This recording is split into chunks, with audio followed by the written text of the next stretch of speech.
The wind howled like a wounded animal across the frozen plain, and Katherine Sullivan knew with grim certainty that she would die out here if she didn't find shelter within the next hour.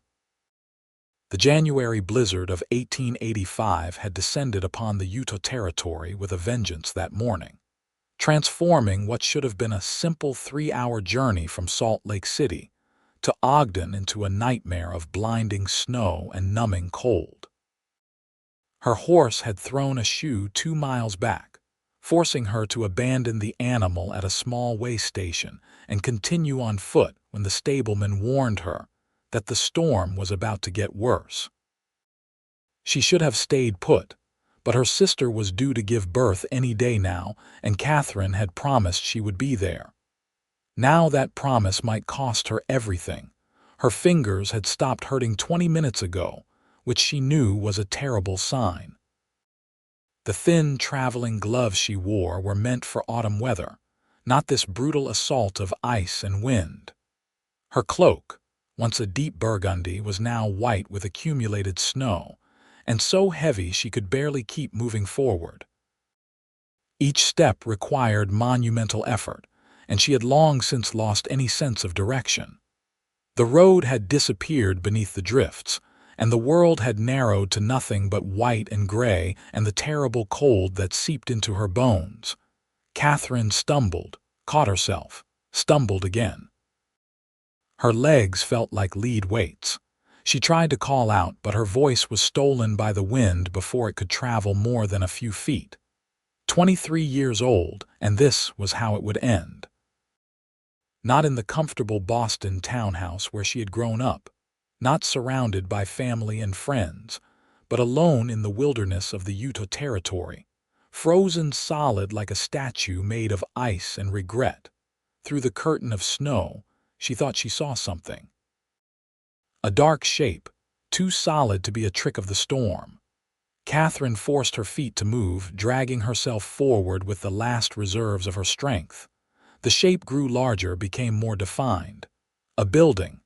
A cabin, smoke rising from a chimney, though the wind tore it apart almost instantly. She wanted to weep with relief, but didn't dare waste the energy. The distance to that door might have been 20 feet or 100. Katherine couldn't tell anymore. Time had become as fluid and meaningless as her frozen thoughts. She reached the porch, or what she assumed was a porch beneath all that snow, and fell against the door. Her hands were too numb to form a fist to knock, so she simply threw her weight against the solid wood. Once, twice, 3 times before her legs finally gave out and she collapsed in a heap against the threshold. The last thing she remembered before darkness claimed her was the door opening, and a man's startled voice saying something she couldn't quite hear over the roaring in her ears. Warmth. That was the first thing Katherine became aware of as consciousness slowly returned. Blessed, beautiful warmth that seemed to wrap around her like a cocoon.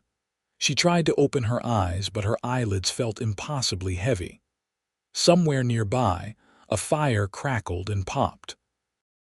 She could smell wood smoke and something else, something rich and savory that made her stomach clench with sudden hunger.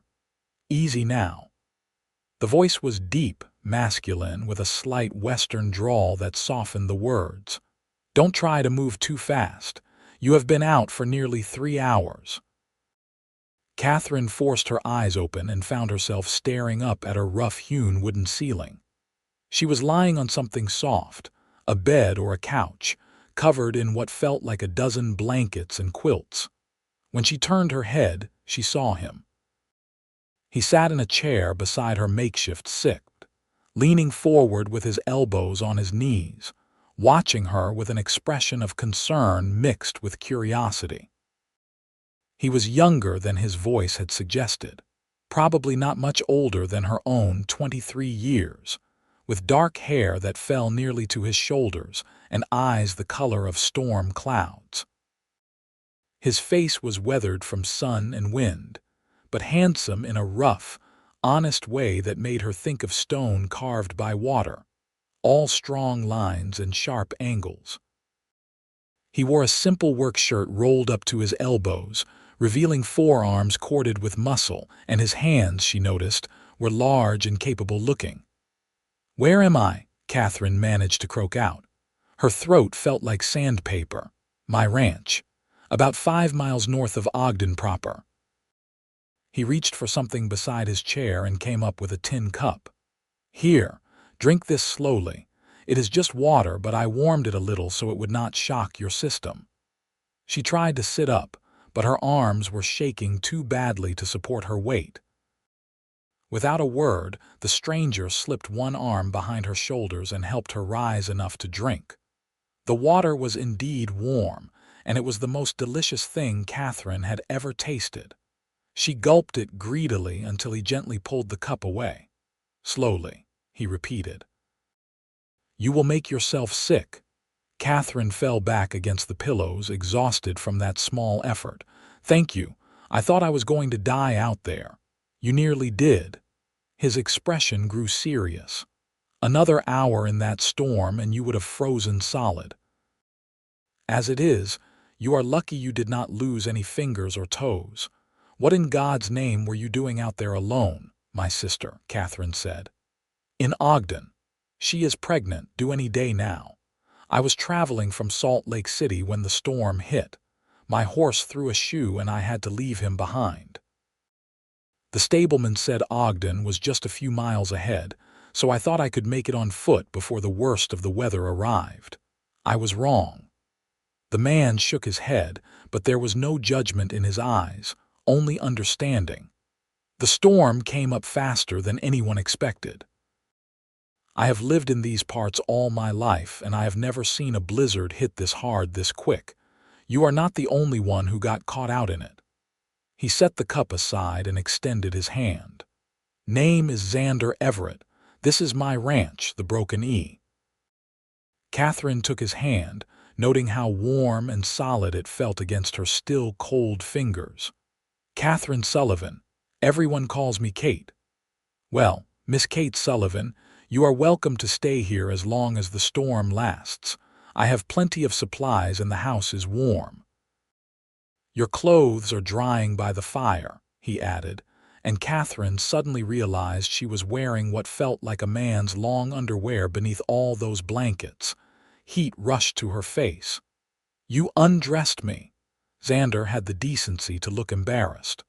"Only enough to get you out of those wet things.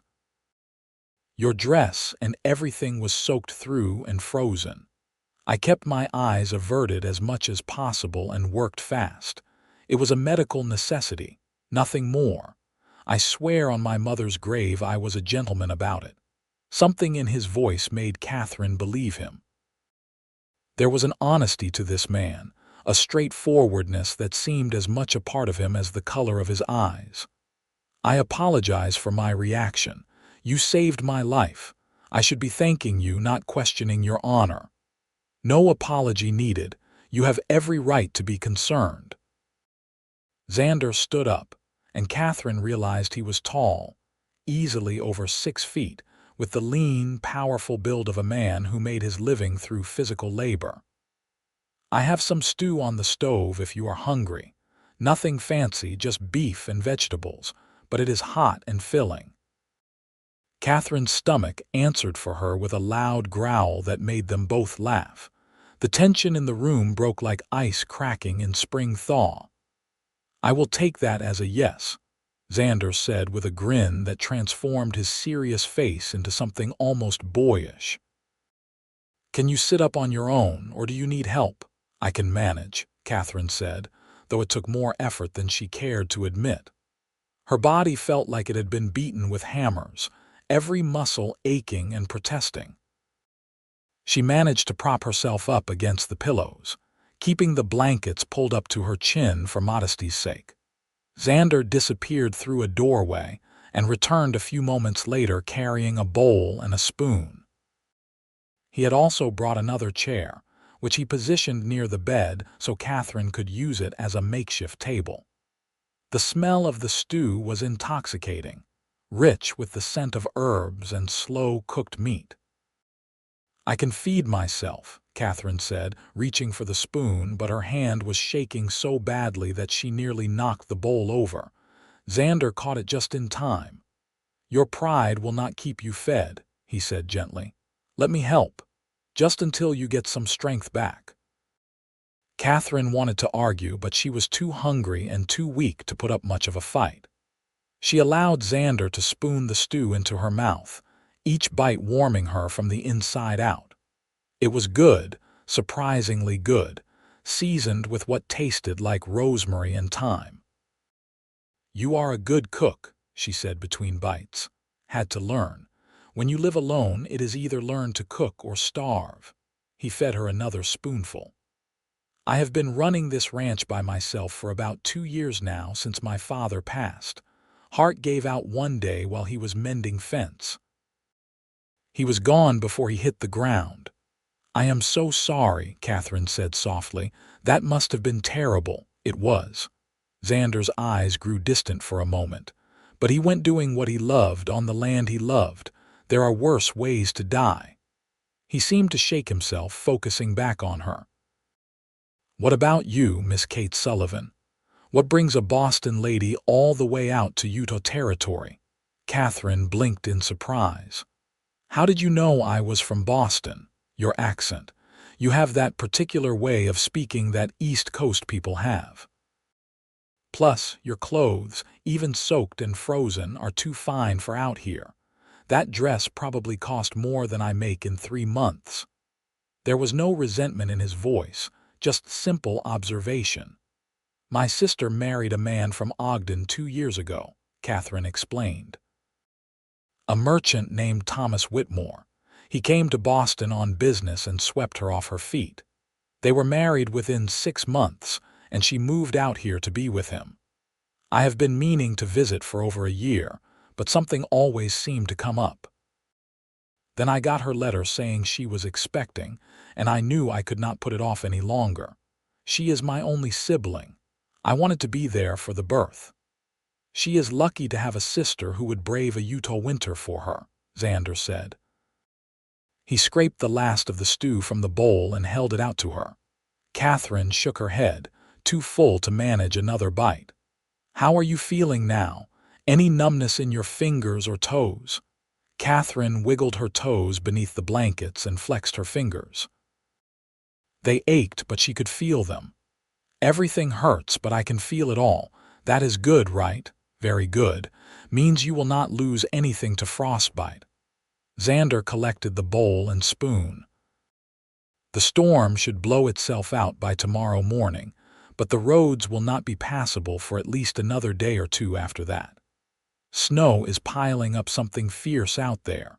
You will have to stay here until it is safe to travel." "I cannot impose on you like that," Katherine protested, even as exhaustion pulled at her eyelids. "You are not imposing. You are accepting help from a neighbor, which is what people do out here. Besides, it is not like you have much choice. You can barely sit up on your own, let alone walk 5 miles through waist-deep snow." He moved toward the door, then paused and looked back at her. "Get some rest, Miss Kate. You have been through an ordeal. Your body needs time to recover. Mr. Everett." Katherine called out before he could leave. "Thank you, truly. I owe you my life." Xander's expression softened. "You do not owe me anything. I did what any decent person would do. Now sleep. We can talk more when you are stronger." He left the room, and Katherine found herself alone with her thoughts and the sound of the storm still raging outside. Through a nearby window, she could see nothing but white, the snow so thick it was like staring into a cloud. She tried to imagine her sister Margaret, warm and safe in Ogden, probably worried sick about Katherine's delayed arrival. There was no way to send word, no way to let her know that Katherine was alive and well. She would just have to trust that Margaret would understand once the storm passed, and Katherine could get to town.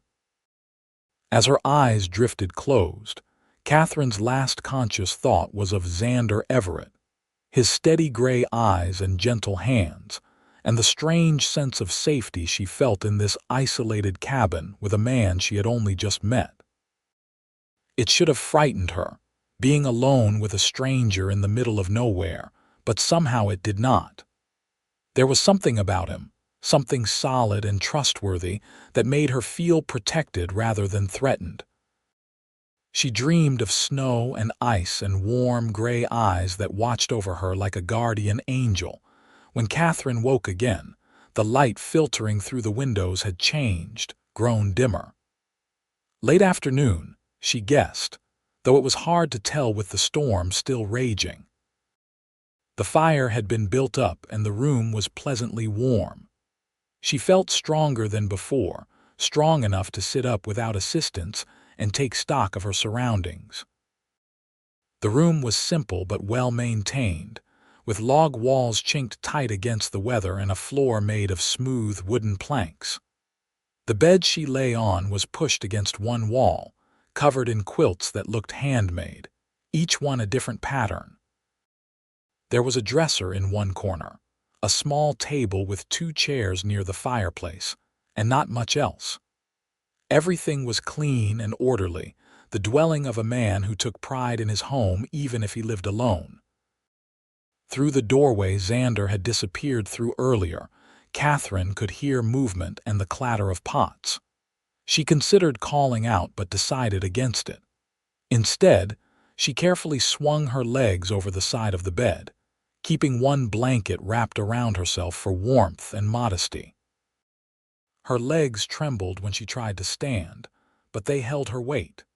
She took one tentative step, then another, making her way slowly toward the doorway. The next room was a kitchen, dominated by a large cast iron stove that radiated heat. Xander stood at a counter with his back to her, chopping something with practiced efficiency. He had changed clothes and now wore clean denim pants and a dark blue shirt that emphasized the breadth of his shoulders. His hair was tied back with a leather thong, revealing the strong lines of his neck and jaw. "You should be resting," he said without turning around. Katherine jumped, startled. "How did you know I was here?" heard the floorboards creak. "Old house, old floors. They announce everyone who walks on them." He set down his knife and turned to face her, his expression a mixture of amusement and concern. "You are determined, I will give you that. But determined and recovered are 2 different things. You should not be up and walking around yet." "I am fine," Katherine insisted, even as she swayed slightly on her feet. "I just wanted to stretch my legs." Xander was across the room in 3 long strides, his hand gripping her elbow to steady her. "You are as stubborn as a mule, you know that. Come on, let me help you to a chair before you fall on your face." He guided her to one of the kitchen chairs and waited until she was safely seated before releasing her arm. Katherine found herself at eye level with his belt buckle and had to tilt her head back to look at his face. This close, she could see the exact color of his eyes, a pale gray ringed with darker charcoal and the small scar that cut through his left eyebrow. "How did you get that?" she asked, pointing to the scar. Xander touched it self-consciously. "This. I was 10 years old and thought I could break a wild Mustang all by myself. The Mustang had other ideas, threw me right into a fence post, split my eyebrow open and taught me a valuable lesson about respecting things that are stronger than you. Did you ever break the Mustang?" "Eventually. Took 3 years and a lot more patience than I had as a 10-year-old boy, but yes. He turned into one of the best horses I ever owned. Died of old age 5 years ago." There was genuine affection in Xander's voice, the kind of feeling a man reserves for old friends. "Animals can sense when you respect them. Once that Mustang understood I was not trying to dominate him but work with him, he gentled right down." Katherine found herself smiling. "You loved that horse." "I did. Still miss him sometimes." Xander seemed to realize how close he was standing and took a step back, a faint flush coloring his weathered cheeks. "Are you hungry again?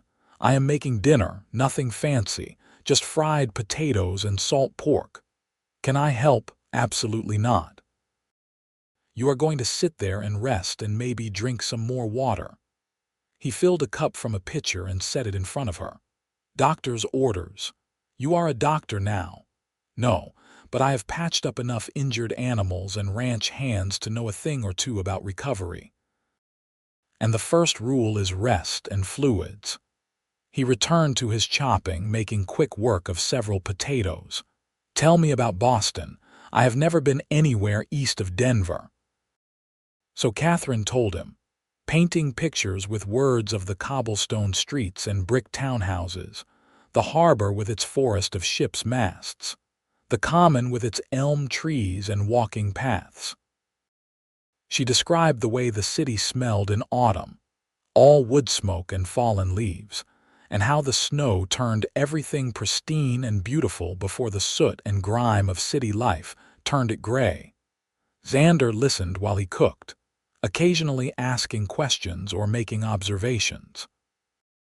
He seemed genuinely interested, not just making polite conversation, and Katherine found herself talking more freely than she had in months. There was something about him that made her want to open up, to share pieces of herself she normally kept private. It sounds beautiful, Xander said when she finally paused to drink some water. But I think I would miss the open spaces. Too many people, too many buildings. I need to be able to see the horizon.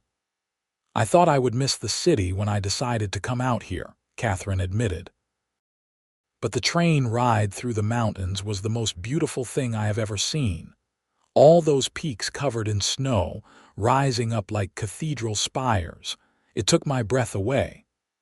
The mountains are something special, Xander agreed. He scooped the potatoes and pork onto 2 plates and brought them to the table, along with forks and a jar of what looked like apple sauce.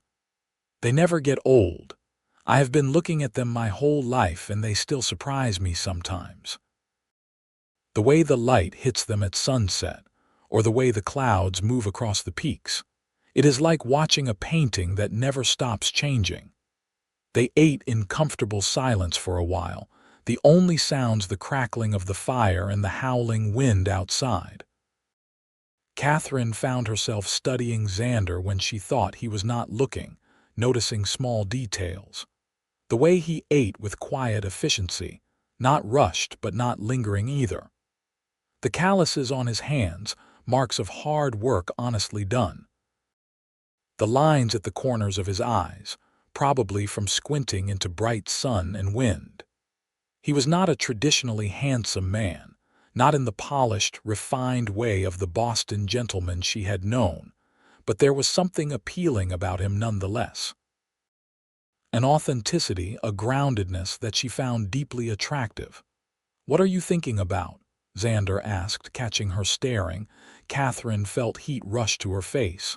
"Nothing, just wool gathering. You are a terrible liar, Miss Kate Sullivan." But he said it with a smile that took any sting out of the words. "Your face shows every thought that crosses your mind. It is actually quite refreshing. Most people I meet are busy hiding what they really think." "And what am I thinking right now?" Katherine challenged, lifting her chin. Xander leaned back in his chair and studied her with those storm-gray eyes. "You are thinking that I am strange, but not in a bad way. You are wondering what kind of man lives alone on a ranch in the middle of nowhere and seems content with his lot. You are also wondering if you can trust me, and you are surprised to find that you think you can." Katherine's mouth fell open. He had read her exactly right, hit every thought she had been turning over in her mind. That is unsettling. Can you read everyone that easily? Only people who are honest enough to let their feelings show. Like I said, it is refreshing. Xander stood and collected their empty plates. "You should probably get back to bed. I can see you are tired, even if you are too stubborn to admit it." This time, Katherine did not argue. The brief walk to the kitchen, and the meal had exhausted her more than she wanted to acknowledge. She let Xander help her back to the bed and settled under the quilts with a sigh of relief. "Mr. Everett," she said as he turned to leave. "Xander, please. Mr. Everett was my father." "Xander, then. Why did you say what you said when you found me at your door?" He looked puzzled. "I do not remember saying anything specific. You were half frozen and unconscious. I was just trying to get you inside and warm." "No, it was before I passed out completely." "You said something, but I could not quite hear it over the wind. What was it?" Xander's expression grew thoughtful, almost wistful. "I said that maybe you were meant to find me, that maybe the storm brought you here for a reason." He shrugged, looking almost embarrassed. "It was foolish. Just something I said in the moment. Forget I mentioned it." But Katherine found she could not forget it. The words echoed in her mind as she drifted off to sleep, mixing with her dreams of snow and storm-gray eyes. The blizzard raged through the night and into the next day. Katherine woke several times, always to find the fire burning strong and warm, always to hear Xander moving quietly around the cabin. Once she woke in the deep hours before dawn and saw him sitting in the chair beside her bed, his head tilted back and eyes closed, keeping watch even in sleep. Something about that image, this strong, solitary man choosing to spend an uncomfortable night in a chair to make sure she was safe, touched something deep in Katherine's heart. By the second morning, the storm had finally begun to ease. The wind no longer howled with quite such ferocity, and through the windows, Katherine could occasionally see patches of sky through the clouds. She felt much stronger, strong enough to insist on getting dressed in her own clothes, which Xander had washed and dried by the fire. "They are a bit wrinkled," he said apologetically, handing her the neatly folded garments. "I do not have an iron. They are perfect. Thank you." Katherine took the clothes and waited pointedly until Xander retreated to the kitchen before she began to dress. The long underwear he had lent her had been warm and practical, but she felt more like herself in her own things. The dress was a simple gray wool, practical for travel, with only minimal decoration at the collar and cuffs. She managed everything except the buttons that ran up the back, which were impossible to reach on her own. Swallowing her pride, Katherine called out, "Xander, I need help with the buttons." He appeared in the doorway, his eyes carefully averted. "Turn around." Katherine presented her back to him, feeling suddenly self-conscious. His fingers were gentle but efficient, working up the row of buttons with surprising dexterity. "You have done this before," she observed. "My mother was sick for several years before she died. Towards the end, she needed help with things like buttons and laces. I learned quick." His voice was matter-of-fact, but Katherine heard the old grief beneath it. "How old were you when she passed?" 17. "It was a hard year. Lost her in March, and then the ranch had a terrible summer. Lost half the herd to disease. My father was never quite the same after she died. I think that is what killed him in the end, not his heart giving out, but a broken heart that finally stopped trying." Katherine turned around to face him. "I am sorry you had to carry so much at such a young age." Xander met her eyes and she saw old pain there, old resilience. "We all carry something. The weight makes us stronger if it does not break us first." They stood there for a long moment, something unspoken passing between them. Then Xander cleared his throat and stepped back. "I should check on the animals. The storm has died down enough that I can get out to the barn. Will you be all right here alone for a bit?" "I will be fine. Go take care of your livestock." Xander bundled himself into a heavy coat, thick gloves, and a hat with ear flaps that would have looked comical on anyone else, but somehow suited him. He wrapped a scarf around his face until only his eyes were visible and stepped out into the winter wasteland. Katherine moved to the window and watched him trudge through snow that came up past his knees. The landscape was unrecognizable, transformed into a white wilderness with drifts piled high as a man's head. The barn was barely visible, just a dark shape about 50 yards from the house. She saw Xander reach it and disappear inside, and only then did she release the breath she had been holding. The cabin felt empty without him, and Katherine realized with some surprise that she missed his presence. She had only known this man for 2 days, but already he felt like a fixed point in her universe, something solid and dependable to orient herself around. It was absurd. She barely knew him.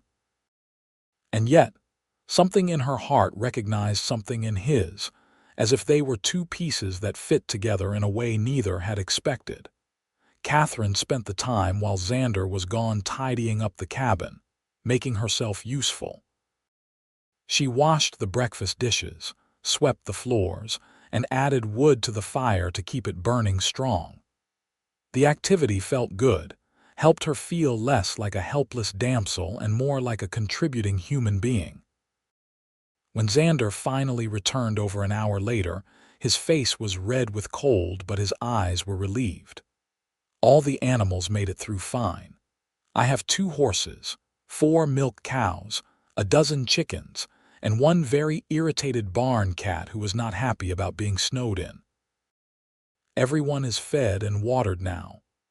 A barn cat, Katherine could not help but smile, found her as a kitten 2 years ago, half-starved and mean as a snake. Fed her, and she never left. She keeps the mice population down and accepts the occasional ear scratch, but she is nobody's pet. Very independent. He unwrapped his scarf and shrugged out of his coat, hanging both by the door to dry. The road is completely impassable. Must be 4 feet of snow out there in places, more where it drifted. It will be at least 2 more days before anyone can get through. My sister must be worried sick, Katherine said, guilt gnawing at her. She probably thinks I am dead in a ditch somewhere. Once the road clears, I will take you to town myself. I have a sled and my horses can pull it through deep snow better than trying to walk. We will get you to your sister. He moved to the stove and poured himself a cup of coffee from the pot that sat there. In the meantime, you are stuck with me. There are worse fates, Katherine said softly. Xander looked at her over the rim of his cup, something warm and wondering in his eyes. Are there now? The next 2 days passed in a strange, suspended sort of way, as if the world beyond the cabin had ceased to exist, and there was only this small, warm space and the 2 people in it. They fell into an easy routine. Xander would rise early and see to the animals while Katherine made breakfast. They would eat together, talking about everything and nothing. Then Xander would work on the myriad small tasks that kept a ranch running even in winter, repairing tack, sharpening tools, checking supplies, while Katherine read from the small collection of books she found on a shelf in the main room, or worked on mending some of Xander's shirts that had seen better days. In the evenings, they would sit by the fire and talk for hours. Xander told her about growing up on the ranch, about his father's dream of building something lasting, something that could be passed down through generations. He spoke of lonely nights and hard work, of satisfactions that had nothing to do with money or status, but everything to do with seeing a sick calf recover, or a good fence built straight and true. He talked about the changing seasons in the Utah Territory, the brief explosive spring when everything bloomed at once, the brutal summers that baked the land hard as stone, the gentle autumns that smelled of sage and grass going to seed, and the fierce winters that tested every living thing. Katherine, in turn, told him about her life in Boston, but also about the parts she had left behind. Her mother had died when Katherine was 12, leaving her to be raised by a father who loved her, but did not quite know what to do with a daughter. She spoke of feeling like she never quite fit in society's narrow boxes, of wanting something more than tea parties and proper behavior. She confessed that part of her had been relieved when Margaret moved west, because it gave Katherine an excuse to see what lay beyond the comfortable confines of her Boston life. "What will you do when you go back?" Xander asked on the third night, as they sat by the fire after dinner. Katherine stared into the flames, watching them dance and shift. "I do not know. My father expects me to marry well to someone appropriate. There is a banker's son who has been courting me, Gerald Ashworth. He is perfectly nice, perfectly suitable, perfectly boring. Do you love him?" "No." The answer came without hesitation. "I do not even particularly like him, but he checks all the boxes that society says are important. Good family, good prospects, good manners. That does not sound like much of a life. It is not, but it is what is expected." Katherine pulled her gaze away from the fire and looked at Xander. "What about you? Has there never been anyone you wanted to marry?" Xander was quiet for a long moment, his face thoughtful in the firelight. "There was a girl back when I was 19. Sarah Pemberton. Her father owned the ranch next to ours. We grew up together, and I thought we would get married someday. But then her father got an offer to sell his ranch to a big cattle operation out of Wyoming. Made enough money that he could move his family to San Francisco and live like rich folk. Sarah wanted to go. Said she was tired of the hard life, tired of struggling. She wanted fine dresses and fancy parties and all the things money could buy. Did you ask her to stay? I did. Got down on one knee and everything. Offered her my mother's ring. She laughed and said she was not going to waste her life married to a dirt-poor cowboy who would never amount to anything. The old hurt was evident in his voice, but there was acceptance too, as if time had dulled the sharpest edges of the pain. She married some silver mine owner in San Francisco last I heard, has 3 children and a house with an actual ballroom. She was a fool, Katherine said fiercely. You are worth a dozen silver mine owners. Xander looked at her in surprise, then smiled slowly. You barely know me. I know enough. I know you are kind and honest and hardworking. I know you saved my life without expecting anything in return. I know you are the sort of man who sits up all night in an uncomfortable chair to make sure a stranger is safe. That tells me more about your character than years of polite acquaintance ever could. Kate, Xander said, his voice rough with emotion. He reached out and took her hand, his calloused fingers warm and strong around hers. You should not say things like that. Why not? They are true. Because it makes me want things I have no right to want.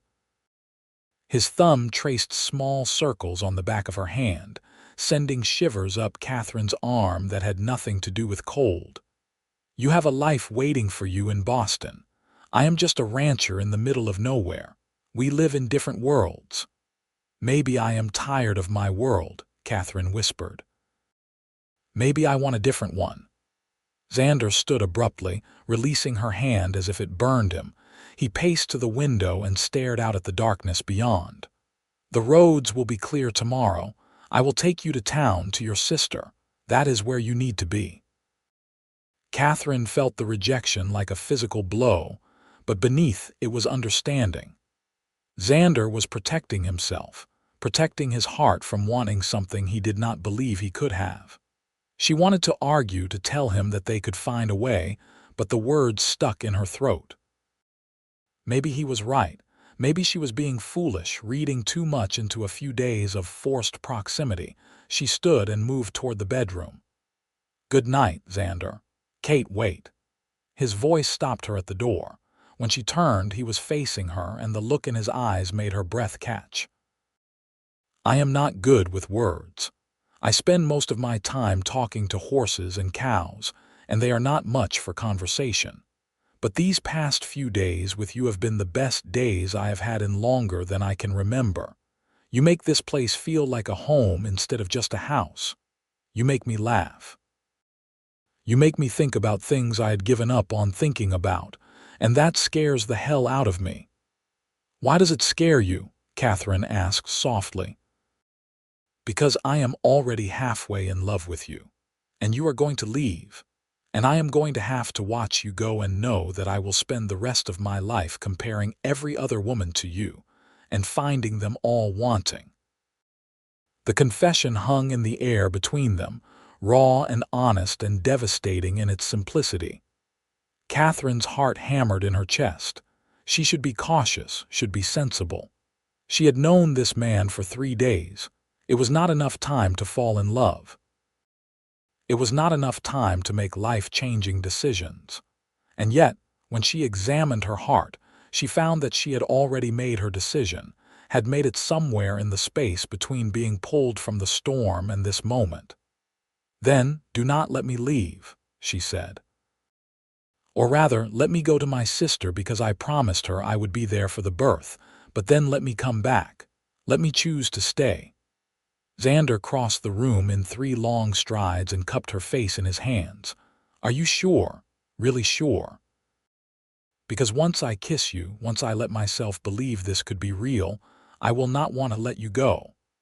"I am sure," Katherine breathed. "I have never been more sure of anything in my life." He kissed her then, and it was like coming home to a place she had never been. His lips were gentle but insistent, and she melted into him, her hands fisting in his shirt to pull him closer.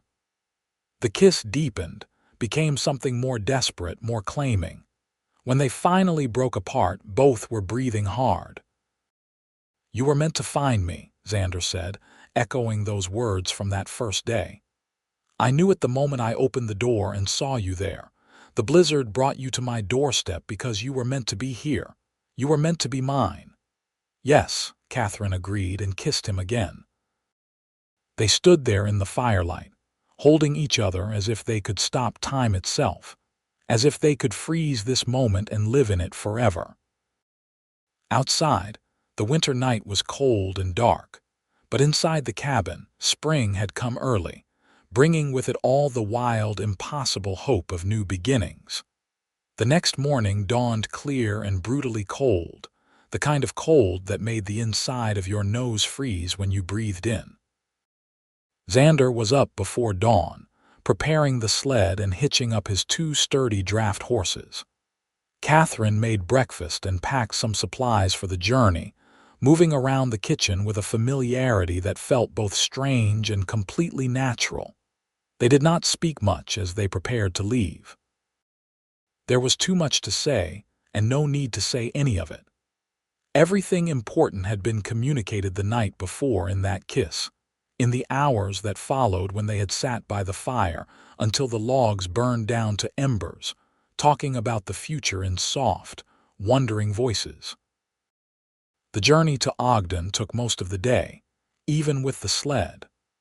The road was buried beneath the snow, and Xander had to guide the horses carefully to avoid hidden ditches and fallen branches. Katherine sat bundled in blankets on the sled bed, watching Xander's broad back as he worked the reins with steady confidence. He looked like he belonged out here, part of the landscape itself, as essential and enduring as the mountains that rose in the distance. They reached the outskirts of Ogden as the sun was beginning its descent toward the western horizon. The town was bustling with activity, people digging out from the storm, merchants opening shops that had been closed for days. Xander guided the sled through the streets to the address Katherine gave him, a neat 2-story house on the edge of town with white paint and green shutters. Before Katherine could climb down from the sled, the front door burst open and a woman came hurrying out, or as much as anyone very pregnant could hurry. Margaret Sullivan Whitmore was a slightly taller, slightly rounder version of Katherine with the same dark hair and blue eyes, though hers were currently swimming with tears. "Kate, oh Kate, we thought you were dead. When the storm hit and you did not arrive, Thomas rode out to look for you but could not find any trace. We were sure you had frozen to death somewhere." Margaret pulled Katherine into a crushing hug, sobbing with relief. "I am fine, Margaret. I am so sorry I worried you." Katherine hugged her sister back, guilty and grateful in equal measure. I got caught in the storm, but I found shelter. I am fine, truly. Margaret finally released her and seemed to notice Xander for the first time, standing respectfully to one side. "And who is this?" "This is Xander Everett. He saved my life. I collapsed on his doorstep during the blizzard, and he took me in." Katherine felt heat rise to her cheeks as she spoke. "I stayed at his ranch until the roads were clear enough to travel." Margaret's eyes went wide, and Katherine could see her sister's mind working, putting together the implications of Katherine spending several days alone with a strange man. But whatever Margaret might have said was forestalled by the appearance of a tall, thin man with spectacles and a worried expression. "Margaret, you should not be out here in the cold in your condition. Come back inside."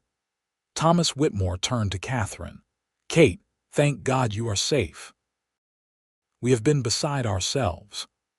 I am sorry to have worried you all, and thank you for taking me in, Xander. I do not know how I can ever repay your kindness." There was so much more she wanted to say, but not here, not with her sister and brother-in-law watching. Xander seemed to understand. He tipped his hat to Margaret and Thomas, his face carefully neutral. "No repayment needed, Miss Sullivan. I am just glad I could help. I will be going now. I need to get back to the ranch before dark." He started to turn away, then paused and looked back at Katherine. "You know where to find me if you need anything." "I do. Thank you, Xander." He held her gaze for a long moment, and Katherine saw everything she was feeling reflected in his storm-gray eyes. Then he climbed back onto the sled, clucked to the horses, and was gone, disappearing into the maze of streets as the first stars began to appear in the darkening sky. "Well," Margaret said, linking her arm through Katherine's and drawing her toward the house. "You have a story to tell, I think. Come inside where it is warm and tell me everything." The next week passed in a blur. Margaret's baby decided to make an early appearance, arriving with lusty cries just 2 days after Katherine's arrival. A boy, healthy and strong, with a shock of dark hair and his mother's blue eyes. They named him William, and Katherine fell in love with her nephew on sight.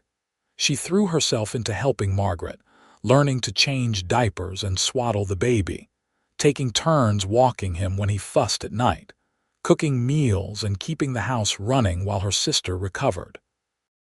It was exhausting and rewarding work, and Katherine was grateful for it because it kept her too busy to think too much about Xander Everett and the ranch 5 miles north of town.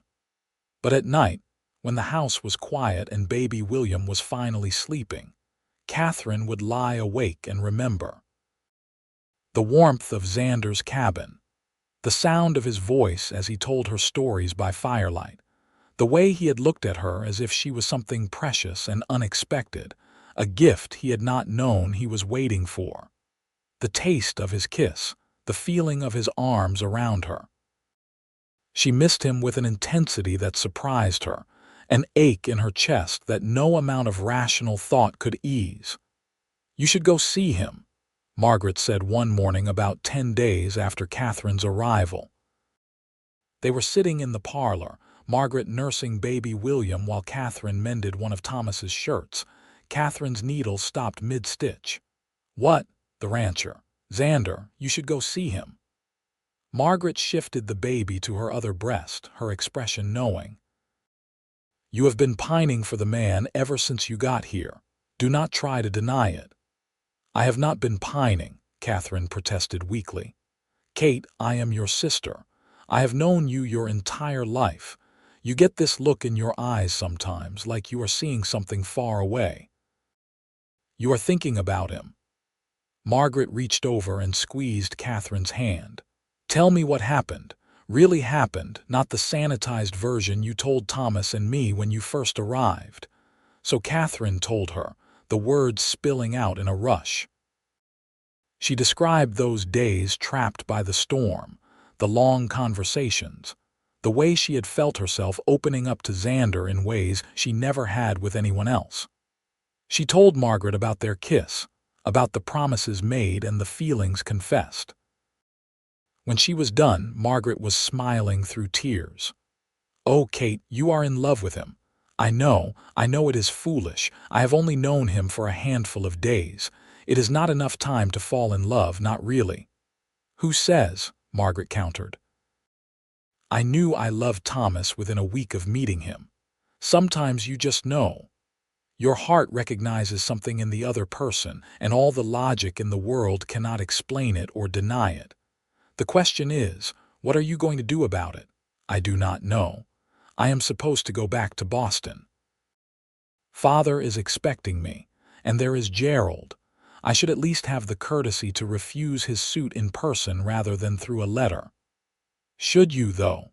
Margaret raised an eyebrow. "Or is that just your sense of propriety talking?" "Kate, you have spent your whole life doing what is expected, being the proper young lady, following all the rules. Where has it gotten you? Engaged to a man you do not love, preparing for a life that will make you miserable." She adjusted baby William, who had fallen asleep at her breast, a milk-drunk expression of bliss on his tiny face. "I moved halfway across the country for love, and I have not regretted it for a single day. You could have that too. You could have a life that makes you happy instead of just appropriate. It is not that simple. Why not? Because society says so, because Father says so. Kate, you are 23 years old. You are smart and capable and perfectly able to make your own decisions. If you want to stay here, stay. If you want to be with Xander, be with him. Do not let other people's expectations steal your chance at happiness." Katherine felt tears prick her eyes. "What if I am making a mistake? What if this feeling is just infatuation and it fades once real life intrudes?" "Then you will deal with it together. That is what love is, Kate. It is not just the easy moments. It is choosing to be with someone through the hard times too, working together to build something that lasts." Margaret reached over and wiped a tear from Katherine's cheek. "But I do not think you are making a mistake. I saw the way that man looked at you when he dropped you off. That was not infatuation. That was a man who had found something he never expected to find and was terrified of losing it. You think I should stay. I think you should do what will make you happy. But yes, if you are asking for my opinion, I think you should stay. I think you should march yourself up to that ranch and tell Xander Everett that you are not going anywhere. And then I think you should build a life with him and fill that ranch house with babies and laughter and all the love you have stored up inside that generous heart of yours." Katherine laughed through her tears. "When did my little sister get so wise?" "About the same time I realized that life is too short and too uncertain to waste it being unhappy. The blizzard could have killed you, Kate. It nearly did. You got a second chance. Do not waste it." That afternoon, Katherine borrowed Thomas's horse and rode north out of town. She had no clear plan, just a need to see Xander, to talk to him, to figure out what came next. The 5 miles to his ranch seemed to take forever and no time at all. When the cabin finally came into view, smoke rising from the chimney into the cold winter sky, Katherine's heart began to hammer in her chest. She dismounted in the yard and tied the horse to the porch rail. Before she could knock, the door swung open and Xander stood there, his eyes widening in surprise and something else, something bright and fierce and hopeful. "Kate, I did not expect to see you. I needed to see you. Can I come in?" "Of course. Always." He stepped aside and Katherine entered the cabin that already felt more like home than the house in Boston ever had. Everything was just as she remembered, neat and spare and welcoming. They stood in awkward silence for a moment, neither quite sure how to begin. Then Katherine decided to just say it, to lay her heart on the line and let come what may. "I am not going back to Boston. Or rather, I will go back long enough to collect my things and tell my father and Gerald that I am not marrying him, that I am staying in the Utah Territory. With you if you will still have me." Xander was across the room in an instant, his hands cupping her face, his eyes searching hers. "Are you sure, really sure? I do not want you to give up your life for me and then regret it later." "I am not giving up my life. I am choosing a new one. A better one. With a man I love."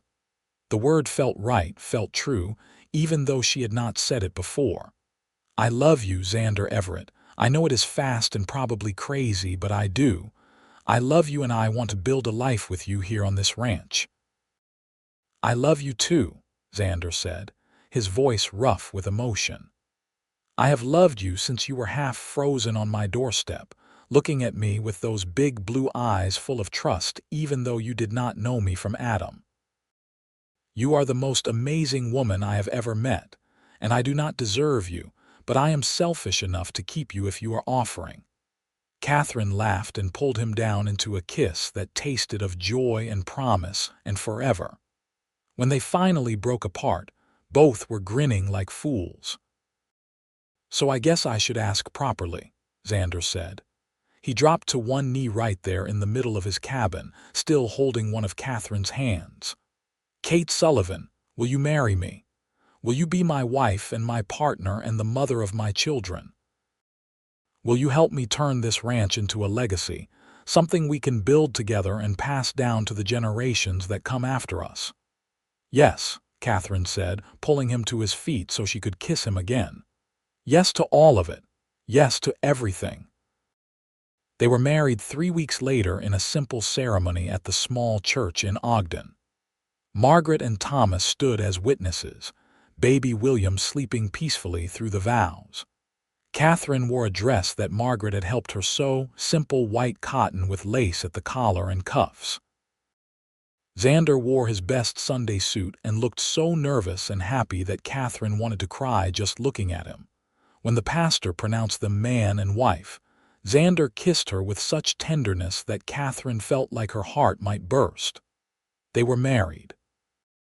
She was Katherine Sullivan Everett now, wife of a rancher, mistress of the Broken E Ranch. It was not the life anyone had expected for her, but it was perfect. The first year of marriage was hard in the way that all new beginnings are hard. Katherine had to learn how to run a ranch household, which was vastly different from running a city townhouse. She learned to milk cows and gather eggs, to churn butter and render lard, to preserve vegetables and smoke meat. Her hands, once soft and uncalloused, grew rough with work. She learned which crops grew best in the short Utah growing season and how to tell when a chicken was getting broody. Xander was patient with her mistakes and generous with his praise. He taught her to ride like a rancher instead of a city girl doing a turn through the park. He showed her how to read the weather in the clouds and the behavior of the animals. He made her laugh when the work got too hard and held her when she cried from exhaustion and frustration. But the hard times were balanced by moments of pure joy. Waking up in Xander's arms as dawn light filtered through the curtains. Working side by side in the garden as summer heat baked the land. Long evenings on the porch, watching the sunset paint the mountains gold and purple while they planned and dreamed about the future. Winter nights by the fire, wrapped in quilts in each other's arms, safe and warm while the wind howled outside. Katherine wrote long letters to her father, explaining her decision and hoping for his understanding if not his blessing. His response, when it came, was curt and cold. He was disappointed in her, he wrote, for throwing away her chances and her breeding to marry some nobody cowboy in the middle of nowhere. He would not cut her off completely, but neither could he condone her choices. Katherine cried when she read the letter, grieving the loss of her father's approval even as she knew she had made the right choice. "He may come around eventually," Xander said, holding her while she wept. "Give him time to adjust. You surprised him, that is all. And if he does not come around, then we build our life without his blessing. We do not need his approval to be happy, Kate. We just need each other." As the months passed, Katherine found that Xander was right. She did not need her father's approval or Boston society's acceptance. She had everything she needed right here, in this little cabin with this good man who loved her completely. The second spring brought a new development. Katherine suspected she might be pregnant in March, and by April she was certain. She told Xander one evening after dinner, watching his face carefully for his reaction. He stared at her for a long moment, as if he could not quite process the words. Then a slow smile spread across his face, growing wider and wider until he was grinning like a madman. He let out a whoop of joy and picked Katherine up, spinning her around the kitchen until she was dizzy and laughing. "We are going to have a baby," he kept saying, as if he could not quite believe it. "We are going to be parents. Kate, you just made me the happiest man alive." The pregnancy was not easy. Katherine was sick nearly every morning for the first 4 months, and the summer heat made her miserable and swollen. But Xander was attentive and caring, taking on extra chores so she could rest, bringing her cold water when the temperature soared, rubbing her aching feet in the evenings. He talked to her belly, telling their unborn child stories about the ranch and the animals and all the adventures they would have together. In November, with the first snow of the season falling outside and Margaret at her side, Katherine gave birth to a son. He came into the world screaming his displeasure, red-faced and furious, with a shock of dark hair like his father and his mother's blue eyes. They named him Jacob, and when Xander held his son for the first time, Katherine saw tears streaming down his weathered cheeks. "He is perfect," Xander whispered, staring at the tiny face with wonder. "He is absolutely perfect, Kate. You are perfect. I cannot believe this is my life, that I get to have this." "Believe it," Katherine said, exhausted but happier than she had ever been. "This is your life. This is our life. And it is just beginning." The years flowed past like water, each one bringing new challenges and new joys. The ranch prospered under their joint management. Xander's skill with animals and the land combined with Katherine's head for numbers and organization proved to be a winning combination. They expanded the herd, added more acreage, built a larger barn and eventually a new house, bigger than the cabin but still warm and welcoming. Jacob grew into a sturdy boy with his father's gray eyes and his mother's quick mind. He learned to ride almost before he could walk, and he followed Xander everywhere, mimicking his father's gestures and speech patterns. When Jacob was 3, Katherine gave birth to a daughter they named Sarah, with red gold hair and green eyes that seemed to come from nowhere in either family line. She was sweet-tempered and gentle, content to play with her dolls and help her mother in the kitchen. 2 years after Sarah came another son, Michael, who was wild and reckless from the day he took his first steps. He kept Katherine running and worrying, always climbing something he should not climb or exploring somewhere he should not go. But he had a good heart and a quick laugh, and Xander said he reminded him of himself at that age. Katherine's father finally came to visit when Jacob was 5, making the long journey west with obvious reluctance. He arrived expecting to find his daughter living in squalor, married to some rough cowboy who could barely read. Instead, he found a thriving ranch, a comfortable home, and a daughter who glowed with health and happiness. He watched Katherine and Xander together, saw the way they moved in sync, the way they communicated with glances and small touches, the obvious love and respect between them. On his last night before returning to Boston, he pulled Katherine aside. "I was wrong," he said simply. "I thought you were throwing your life away, but I can see now that you found it instead. He is a good man, your Xander, and you are happy here. That is all I ever really wanted for you, even if I did not realize it at the time." Katherine hugged her father, feeling the years of tension and hurt begin to heal. "Thank you for saying that. It means more than you know." I should have said it sooner. I wasted years being angry when I could have been part of your life, part of my grandchildren's lives. I hope you can forgive a stubborn old man for being too proud to see what was right in front of him. There is nothing to forgive. You are here now. That is what matters. After that visit, Catherine's father came west once a year, spending a month each time getting to know his grandchildren and marveling at the life his daughter had built. He and Xander developed a cautious friendship built on mutual respect and love for Katherine. It was not the relationship Katherine had once dreamed of, but it was real and honest, and that made it precious. The years brought changes to the Utah Territory as well. The railroad expanded, bringing more settlers and more opportunities. Ogden grew from a small frontier town into a proper city, with paved streets and electric lights and all the trappings of modern civilization. The wild days of the Old West were fading, replaced by something more settled and orderly. But on the Broken E Ranch, life continued much as it always had. The seasons turned, bringing their predictable cycle of planting and harvest, of calving and shearing, of long summer days and cozy winter nights. The children grew, adding a fourth, another girl they named Lily, who had her father's dark hair and her mother's stubborn chin. Katherine sometimes thought back to that day in January of 1885, when a blizzard had blown her into Xander's life. If her horse had not thrown that shoe, if she had stayed at the way station instead of pushing forward, if she had turned left instead of right in the blinding snow, she would have missed all of this. She would be in Boston, married to Gerald Ashworth, living a life of quiet desperation and wondering if this was all there was.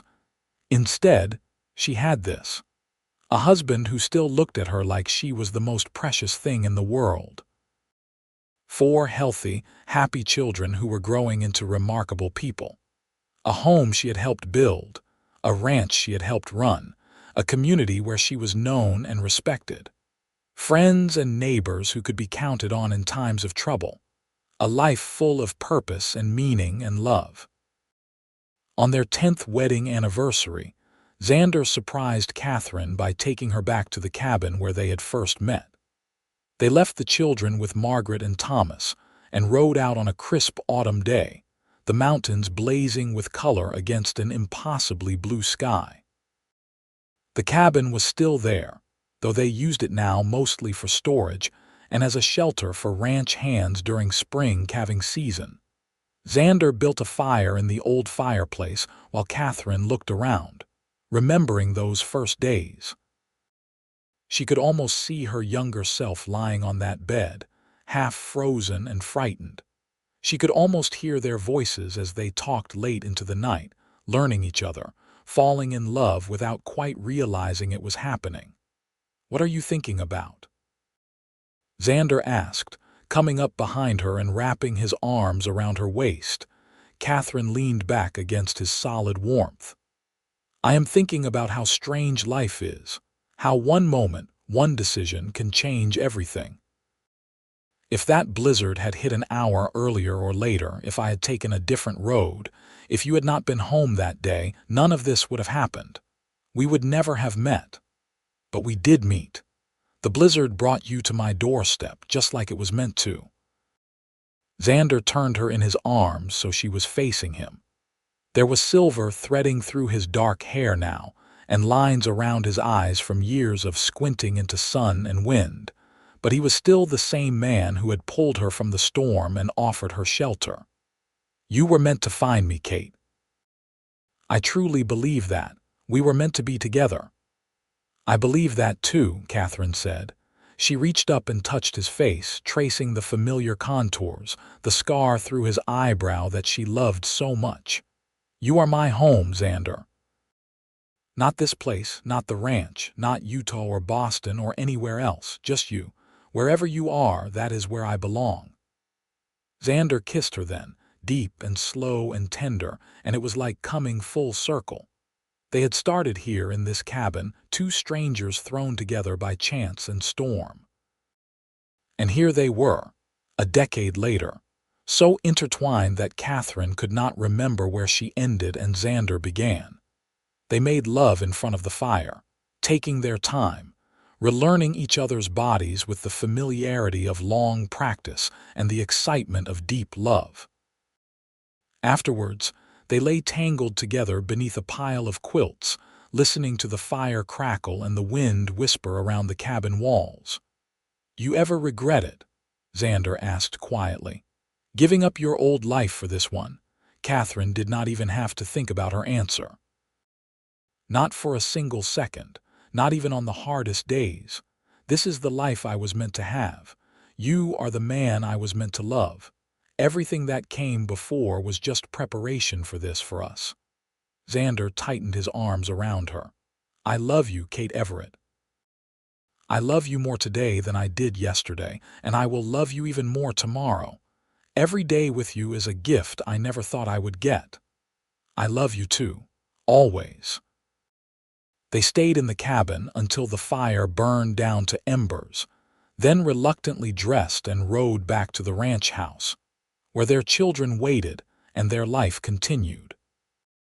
But Katherine carried that day with her like a talisman, a reminder of how far they had come and how much they had built together. The children grew up strong and capable, each finding their own path in life. Jacob stayed on the ranch, taking over more and more of the daily operations as Xander grew older. He married a sweet girl from town, and they gave Katherine and Xander their first grandchild when Katherine was 43. Holding that tiny baby, looking into her grandson's face, Katherine felt the circle complete. This was what Xander's father had dreamed of, what they had worked toward. A legacy, a family, something that would endure beyond their own lives.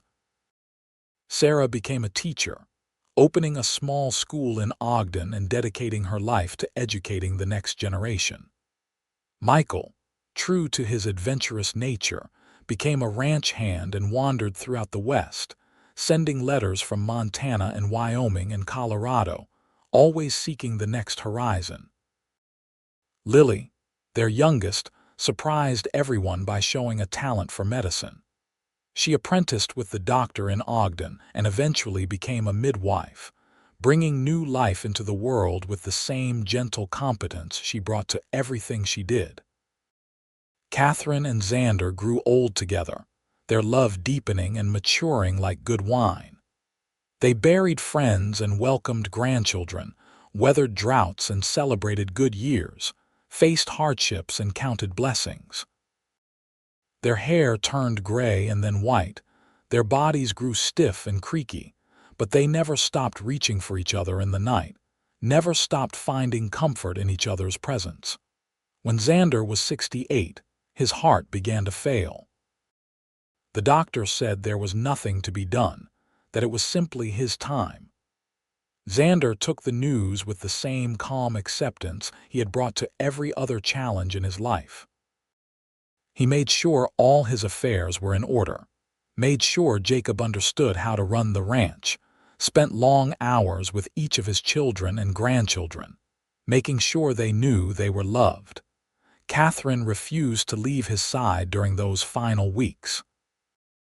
She sat beside his bed, holding his hand, telling him stories of their life together. She reminded him of that first blizzard, of those magical days when they had fallen in love. She talked about their wedding day, the births of their children, the 1,000 small moments that had made up their years together. "I am not afraid," Xander told her one evening, his voice weak but steady. "I have had a good life, Kate, a better life than I ever dreamed possible. And it is all because of you, because a blizzard brought you to my doorstep all those years ago." "You saved my life that day," Katherine said, tears streaming down her weathered cheeks. "No," Xander corrected gently. "We saved each other. I was just existing before you came along, going through the motions. You gave me a reason to live, a reason to dream. You gave me everything that matters. I am the luckiest man who ever lived."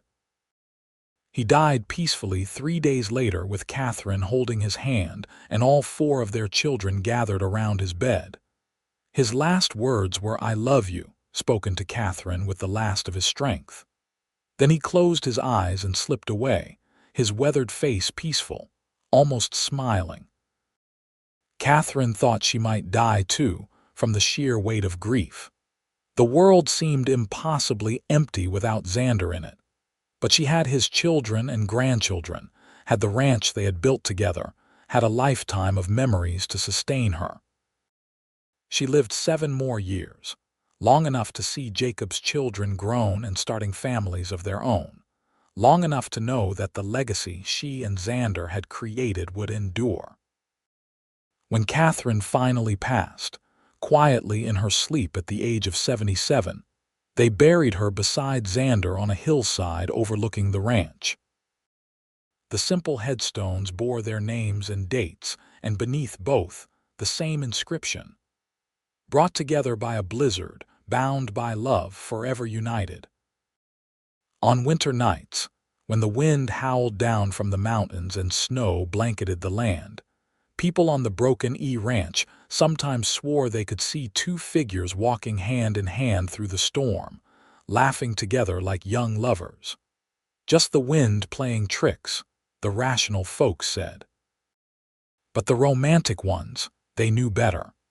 It was Kate and Xander, still together, still in love, still finding their way home to each other through the blizzard.